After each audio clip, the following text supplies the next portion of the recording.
Hey there friends, in this video I'm going to be showing you how to delete your notebooks inside of NotebookLM. So whenever you log into the web app or web tool, this is the view that you're going to be able to see.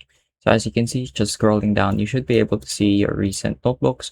And here you should be able to find the notebook that you would like to delete, let's say this one, and then simply click on the three dots at the top right of the preview and go ahead and click on delete. So just click on delete once again to confirm, and as you can see, the notebook has been successfully removed from my notebook list. If you have a larger notebook collection and your notebook doesn't show up here, simply go ahead and click on My Notebooks here at the top left, and you should have the complete view of all your notebooks inside of NotebookLM. And there, it's pretty much the same process. Just look for the notebook you would like to delete, click on the menu, and then click on Delete.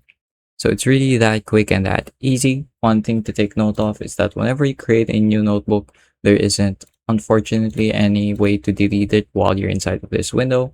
You have to go back to your notebook list and delete it from there. So that's pretty much it for this video. Really quick and really easy. I hope I was able to teach you something new and something useful.